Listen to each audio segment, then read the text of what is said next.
UFC 323 has wrapped up, and oh my god, this card was absolutely insane. From start to finish, it was an insane card. Starting out, opening up the early prelims, we had Muhammad Naimov versus Mayron Santos, and I told y'all, even though Mayron doesn't throw very much, he hits super hard, and he's very technically sound, and he exposed Muhammad Naimov, as I said he would. He exposed Muhammad Naimov on the feet. He couldn't get taken down, and then in the beginning of round 3, he genuinely sent him flying across the octagon out cold. It was such an insane thing to watch. He just one punch sent him flying, and it was over. And next up, we had Mansour Abdul Malik versus Antonio Tricoli. Now, Antonio Tricoli took a very, very unique approach to this fight. He understands that he's going to get knocked out bad, so he just gave up a takedown while trying to take him down, and then immediately got guillotined. It was bad. Like, standing guillotine, Mansour Abdul Malik was going to strangle him unconscious. Antonio Tricoli tapped. He's probably getting cut before the first card of next year. I don't even know why he's in the UFC, other than to provide highlight reels for up-and-comers. Next up, first off, this fight I'm about to talk to between Iwo Baranowski and Ibo Aslan was the most insane one-round, 90-second fight I've ever seen. It was like 4 knockdowns in 40 seconds.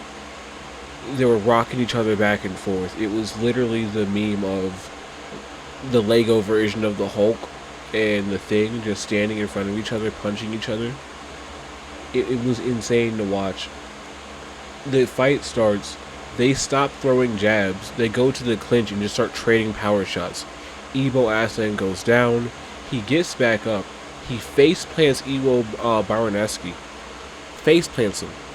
Baranowski gets right back up. They continue to keep trading. Ibo Aslan gets dropped again. He shoots a single leg takedown. They get back to range. And then Ibo Aslan starts walking him down, rocking him with everything he throws. And then Ibo caught him clean with a left hook and put him down and out cold. It was such an insane, no warm-up, just straight swinging hands that you love to see. And this is perfect for what might be the last pay-per-view, at least for the next 10 years. Then we had Edson Barboza versus Jalen Turner. Jalen Turner, making his return, handles Edson Barboza. Handles him. Hurts him, and then walks him down and precisely beats him up. This was like watching an assassin go to work. Truly surgical work. To the body, to the head, elbows, short shots, not overthrowing himself, hooks around the guard, jabs to make sure his opponents stay rocked, and then eventually Edson Barboza collapses due to the monstrous amount of damage he takes in a minute. So we're 4 fights into the card, and every fight's been a ridiculous finish. Then we get to this fight.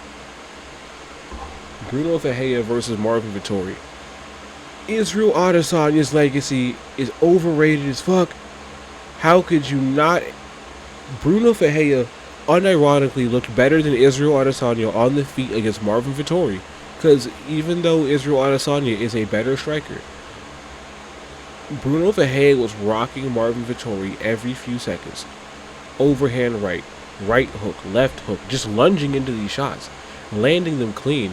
And Marvin Vettori, who has literally the greatest chin in UFC history, he was designed to take brain damage, is taking these shots on the chin, and he's like, wow, that punch would have hurt if I didn't block it with my face.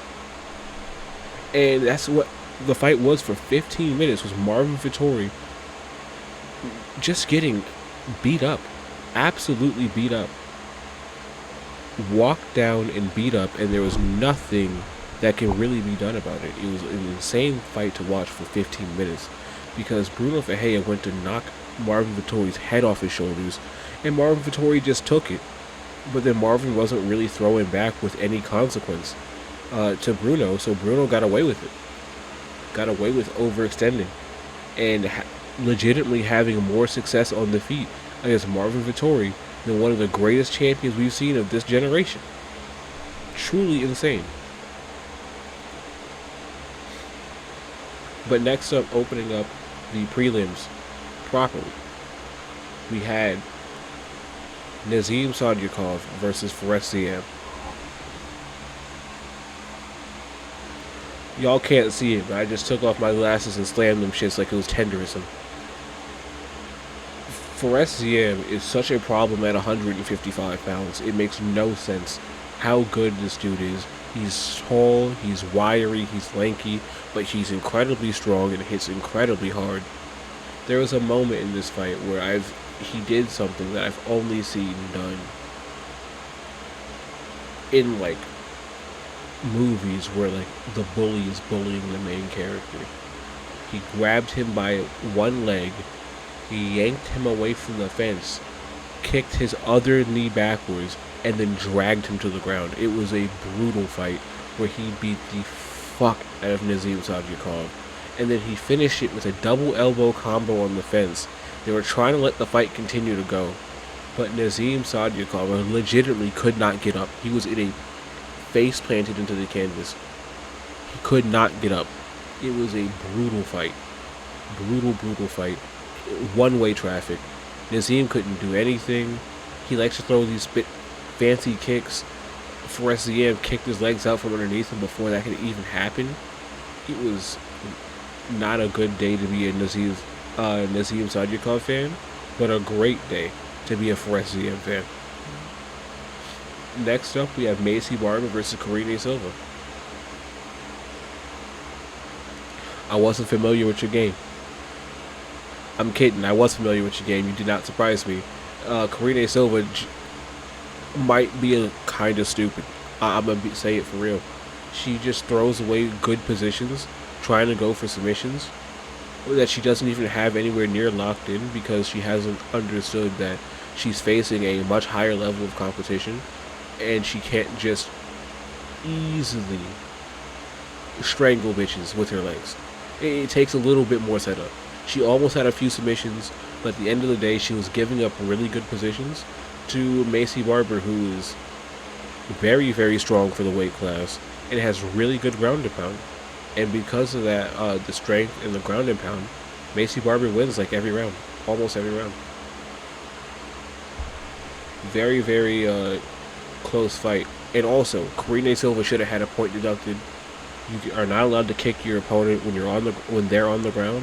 And she almost knocked out Maycee Barber with the up kick, while Maycee Barber was clearly a grounded opponent, and the ref told her not to. Not to mention the multiple glove grabs and multiple fence grabs. Karine Silva probably should have had a point or two deducted, honestly. Like, if we're being fair. And then next up, we have another one of the craziest fights of the night. I mean, this night felt like a fucking Linkin Park song, you know? I wanna heal! I wanna feel! Just straight craziness almost every fight. And this is one of them. It was a 2.5-minute war between Terrence McKinney and Chris Duncan. And Terrence McKinney, like, normally, I don't like it when people make certain jokes about certain fighters. And one joke I've seen about Terrence McKinney going around is that he's like YB and Namir. But, like, he really might be YB and Namir. Because he is, in fact, that nigga and he will never change. He said that he's going to take everything slower. He's going to feel his way into the fight. He's going to use his grappling. First strike he threw, 15 seconds into the fight, was a step-in knee. Landed it on his chin, and then started swinging hooks and uppercuts. And from that point on, it was just a dogfight between the two of them to see who had more dog in them, where they were just trading non-stop combinations. I think Terrence McKinney landed like 3 or 4 knees to the head, a few knees to the body. Chris Duncan was genuinely completely out on his feet. Only thing keeping him up was his pure toughness. And then he lands an elbow on the counter and slumps McKinney. And then McKinney comes back too and starts trying to work his way back up to his feet. And Chris Duncan keeps hitting him in the side of the head I think he lands about 30 or 40 unanswered strikes, and then he finally just takes Terrence McKinney's neck and strangles him while he's on the side of the cage. It was a gritty, grueling fight, and a beautiful display of violence to watch for the 2.5 minutes that it was there. Still somehow not the best fight on the card. Headlining the prelims, we have Manuel Torres versus Grant Dawson. This felt like a cartel execution, quite literally. I always called Manuel Torres the cartel enforcer because he just viciously and violently puts people down just like he's paid to do it. Like they're encroaching on someone's territory or something. This was no different. Actually, this was even crazier than normal, because normally he doesn't feel his way into a fight. He doesn't take his time. He took his time. He made sure to find the right shot, and he caught him with an uppercut through the guard, and completely slept him out cold. Put him in no man's land. Speaking to the Khajiit of elsewhere, he was gone. Like, he was out so bad, I thought they were going to make the Skyrim edit where you wake up in the back of the cart talking about, hello there. But that brings us to the main card, and this is where it gets even crazier. I didn't think the night could get any worse, any crazier. First things first, we open up the card with Jan Blachowicz. Now, this ended up becoming a majority draw, but I thought Jan Blachowicz clearly won this fight because I cannot give round 2 a 10-8 round. But Jan Blachowicz, at 42 years old, is still schooling these up-and-coming prospects, an 11-year age gap, and he's still schooling them. Schools Bogdan Guskov for the entirety of round 1, was schooling him in round 2, gets dropped, survives the relentless onslaught of ground and pound, because they were switching to the ref cam because they were just like, yes, Bogdan Guskov, KO Blachowicz, so we can have another name at like heavyweight. And not only does Blachowicz stay with it, he starts reversing positions and shit, gets him in a knee bar, and genuinely starts ripping his knee in half. Bogdan Guskov literally had to pull the Dan Hooker, where he was just like, no, I don't need knee joints, I don't need an ACL, I don't need an MCL, meniscus is for the bitches, I don't need none of that, ligaments, I never heard of that, I don't need them. Because when I tell you Jan Blachowicz had this knee bar, he was working on it for like 30 seconds, and then when he got it and started tweaking on this dude's knee, you can see the ligaments popping out of the knee. And Bogdan Guskov looked at him and said, nah, that shit don't work. And then we got to round 3, where Blachowicz starts bashing him around on the feet. I mean, going forward, swinging shots, almost knocked the mouthpiece out of his mouth a few times, and then the last 10 seconds, he just starts going forward, swinging like crazy, makes it look like he's gonna take a left hook, he's gonna swing a left hook to the body, to the head, hits him in the body, genuinely crumbles him in half, gets on top of him, starts throwing crazy elbows, punches, knees, uppercuts, lets him get back up, almost takes his head off with the overhand right, and then the fight ends. And that's where I think Blachowicz's career should end. Right there. You're 42, and this is the most positive memory we can have of you leaving.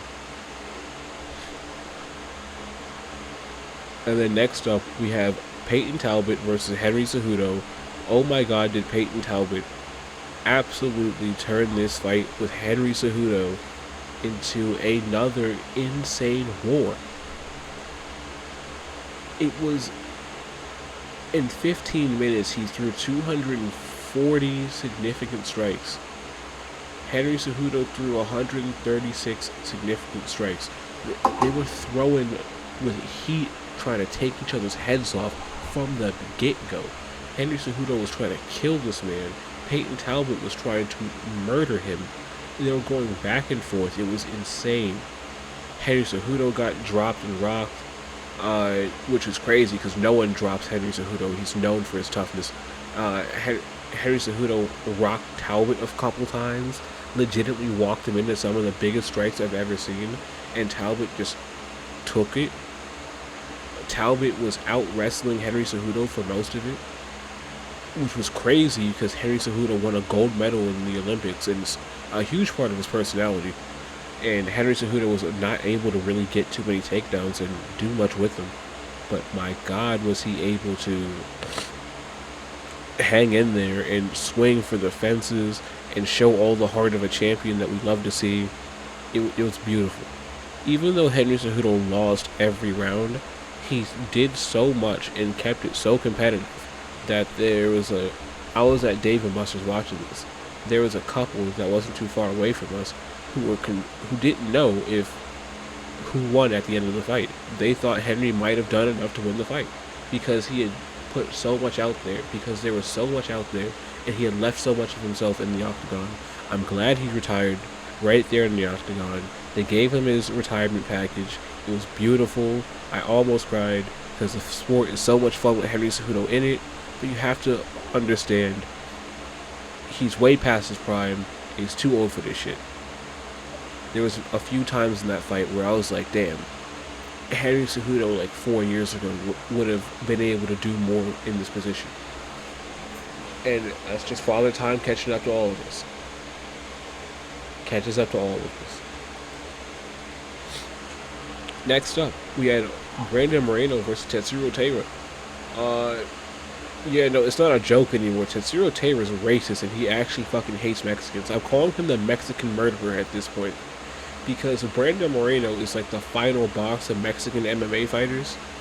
You know, two-time flyweight champion, one-time flyweight interim champion, most strikes landed, a few submissions, incredibly well-rounded, decently powerful on the feet, always scrappy, the actual personification of the Mexican style of fighting.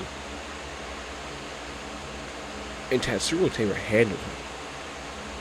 Now in round one, Moreno realized he was getting taken down, so he pulls guard and jumps a triangle choke, and he almost has this triangle choke in. Then he switches to an armbar and almost has the armbar locked in, and switches back and forth between the triangle and the armbar and the Kimura. While he's playing, while Taira's just trying to stay safe, because Moreno has a very, very tricky guard. Moreno had this triangle choke so locked in that I was confused as to how Tetsuro Taira was able to breathe, because I've seen less locked in triangle chokes genuinely put people to sleep. Tetsuro Taira gritted through that triangle choke with nothing but his hatred for Mexicans. Pure hatred for Mexicans kept him conscious when he should have legitimately been put to sleep. And then he breaks free and starts raining down ground and pound at the end of round one. And it leads us to round two, where he just goes out there, grabs Brandon Moreno, takes his back, flattens him out, and Big Brother bashes his skull into the fucking canvas. And the ref pulls him off. And you can literally see Brandon Moreno realize in real time, like, he has no clue where he is. He looks at the ref and goes, yo, where am I? What happened? Really? What happened? Really? Like, he said that like 3 or 4 times while he's just there. Like, he couldn't believe that he just got handled that easily. Because he was also concussed from the amount of ground and pound Tetsuro Taira was landing. It was a flawless performance. Brandon Moreno is clear as day the third best flyweight on planet Earth right now, and one of the greatest flyweights of all time. To handle him that easily is truly, truly something special, and Tetsuro Taira is going to be a champion. And that leads us to the co-main event, and my heart's torn, my heart's broken, Uh, Joshua Van versus Alexandre Pantoja. Van wins by TKO due to a freak injury 30 seconds into round one. One of the most dominant title reigns we've seen in UFC history got ended by freak injury 30 seconds into the fight. I don't know how to even feel about this. I feel like my heart's broken for Alexandre Pantoja. All the work he's put in, he's finally hit this point where he's looking damn near unbeatable. He gets the first real challenge to the belt in 2 years, and it ends just like that off a freak injury. Man, it's so unfortunate because it was looking like it was going to be a good fight. Them boys were scrapping for 30 seconds, and it just ends so anticlimactic. It sucks. It sucks. I was hyped for this fight for about 6 months, and it's just over. And now Pantoja might not ever be the same again. He's already kind of old for the weight class. He's had his entire arm broken in half and his shoulder dislocated. And it's gonna be a while before he's able to get back in there. And he's only getting older. I don't know, man. I don't know. And then in the main event, we have Jan versus Merab. 5-0 schooling from Petr Yan. I'm gonna start calling him the professor, the way he's just handing out lessons, masterclass after masterclass after masterclass after masterclass. That's 4 wins in a row, 4 masterful performances in a row against Song Yadong, against Deiveson Figueiredo, against Marcus McKee, and now against Merab Dvalishvili in what was honestly the second best fight this year.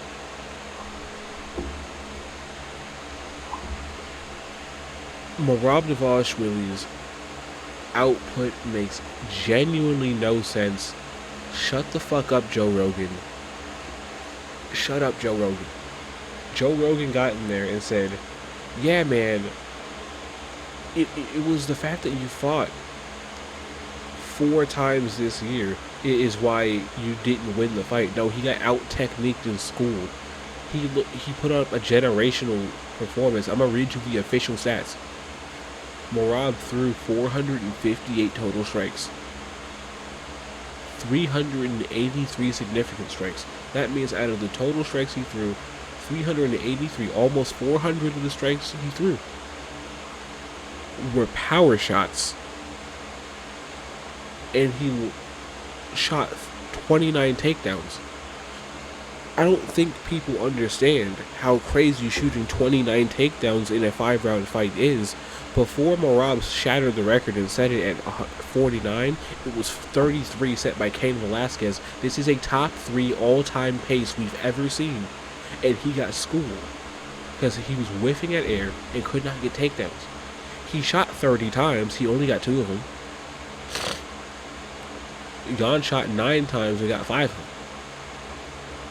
He landed 134 significant strikes, which is a very, very solid number to land over the course of a 5-round fight, especially at 135 pounds. That's a solid pace. Landing at 35% means you threw almost 400 total strikes, significant strikes. That's a crazy, crazy output to have. Merab was landing, Petr Yan was landing at 60%. That's like 2016 Steph Curry unanimous MVP was shooting threes at like 44%. Petr Yan was landing significant strikes at 60%. He wasn't missing. When he was committing the strikes, he wasn't missing. He was sharp, he was elusive, stance switching constantly. He was throwing a body kick like a Japanese kickboxer. Not with the shin, but pointed at the toes and the balls of the foot.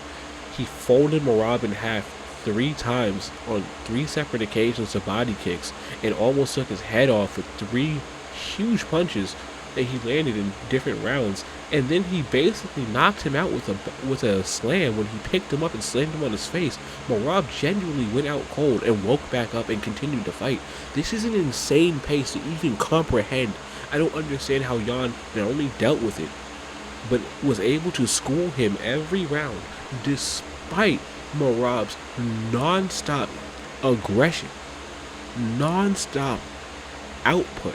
Merab has the heart of the champion, and we really need to see the trilogy. I don't care about Umar Nurmagomedov. He's a fraudulent contender anyways. He only has 2 ranked wins. Stop giving this dude title shots because his last name is Nurmagomedov. He's not Khabib. He will never be Khabib. They're trying to already thinking about Sean O'Malley versus Petr Yan too. Stop it. Sean O'Malley's not even beating Song Yadong. He's not gonna beat Yadong. He might beat his dog, but he's not beating Yadong. It's over. We need the trilogy between these two because Merab is fucking insane. 458 total strikes in 25 minutes.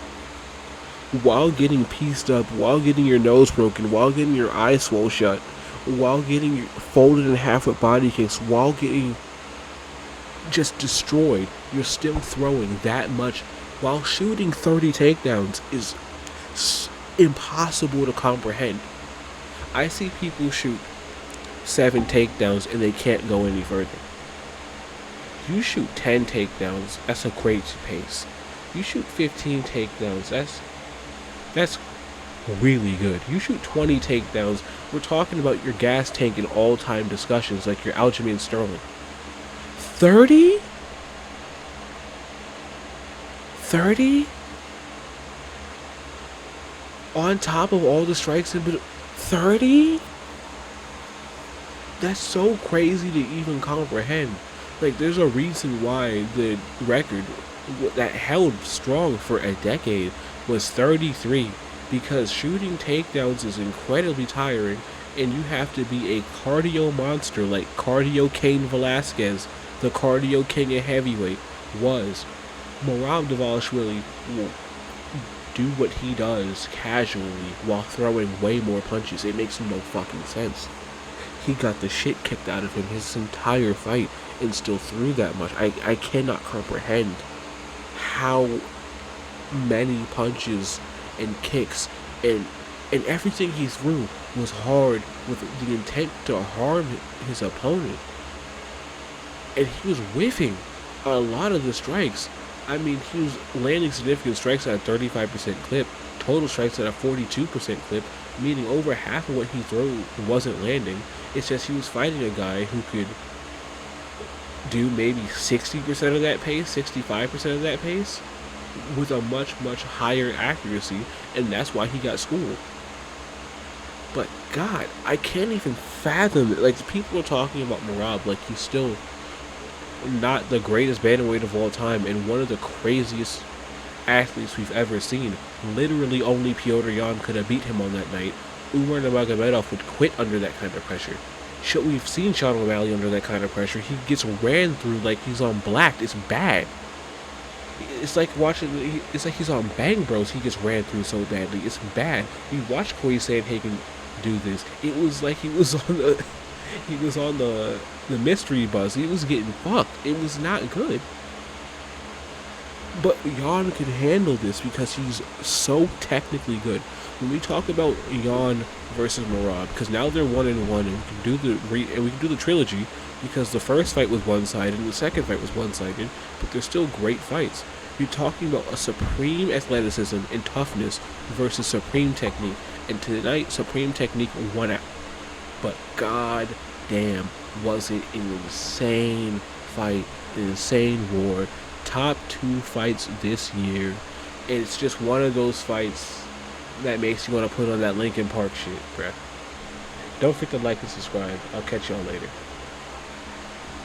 You know, this is the best way to describe UFC 323, not just as a whole, but specifically Merab versus Jan, because I just can't wrap my brain around it. And then also, I'll throw in Cejudo versus Talbot, McKinney versus Duncan, and Ebo versus Evo. Time to find out.